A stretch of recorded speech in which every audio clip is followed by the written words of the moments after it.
আছে।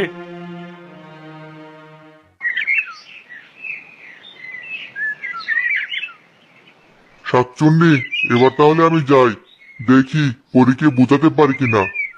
ঠিক আছে, যা তাহলে। তবে আমার শর্তের কথা যেন কোনোভাবে ভুলে যাস না।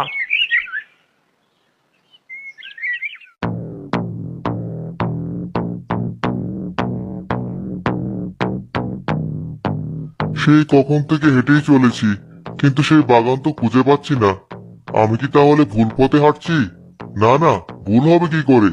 আমি তো আর পথ পরিবর্তন করিনি, সোজা পথে এসেছি। নাকি ওই শাকচুন্নি আমাকে বোকা বানালো? কিছুই তো বুঝতে পারছি না। ফুলের গন্ধ নাকে আসছে বলে মনে হচ্ছে। আর একটু সামনে গিয়ে দেখি তো। আরে, এই তো সেই বাগান। কি সুন্দর সুন্দর হাজার হাজার ফুল ফুটে আছে। ফুলের বাগানের যেন শেষ নেই। কে তুমি? আমার বাগানে ঢুকেছো কেন? জানো না এই বাগানে শুধু আমি ছাড়া আর কারো ঢোকার অনুমতি নেই?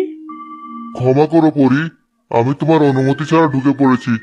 আসলে কি বলো তো, তোমার এমন সুন্দর বাগান দেখে কেউ লোভ সামলাতে পারবে না।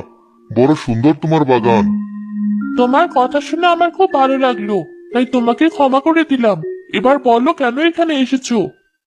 আমার বউ আমাকে খুব অপমান করে। আমি টাকা উপার্জন করতে পারি না সেজন্য। অপমান সহ্য করতে না পেরে আমি বাড়ি ছেড়ে চলে আসি। প্রথমে আমি শাকচুনির ওখানে আশ্রয় নিয়েছিলাম, তারপর এখানে। তোমার কথা শুনে বড় মায়া হচ্ছে আমার। তুমি আমাকে একটু সাহায্য করবে? তাহলে আমি আমার বাড়িতে ফিরে যেতে পারবো। আমার ছেলে বউ আর না খেয়ে থাকবে না। দয়া করে আমাকে একটু সাহায্য করো। পারলে অবশ্যই আমি তোমাকে সাহায্য করব। বলো কি সাহায্য করতে হবে। শাকচুন্নি বলেছিল তুমি হীরার পাহাড়ের খোঁজ জানো। আমাকে সেই পথের খোঁজ দাও। আমি সেখানে গিয়ে হীরা আনতে চাই, আর আমার পরিবারের কষ্ট দূর করতে চাই। সে আমি তোমাকে বলতেই পারি, কিন্তু আমার একটি শর্ত আছে। তুমি আমার সেই শর্ত মানলে হীরা পাহাড়ের পথ দেখিয়ে দেব। ঠিক আছে, বলো কি শর্ত তোমার। তুমি যে হিরে নিয়ে আসবে সেখান থেকে কিছু হিরে আমাকে দিতে হবে। এ আর এমন কি, আমি তোমার শর্ত মানতে রাজি। এবার আমাকে পথ দেখিয়ে দাও। এই রাস্তা দিয়ে সোজা যাবে। যেতে যেতে সামনে একটি পাহাড় আর একটি গুহা দেখতে পাবে। সেখানে থাকে এক ডাইনি। তার কাছ থেকে বাকি রাস্তার খোঁজ নেবে। তার কাছ থেকে রাস্তা চিনে নিতে পারলেই তুমি হীরের পাহাড় পেয়ে যাবে। ঠিক আছে, আমি তাহলে এবার আসি।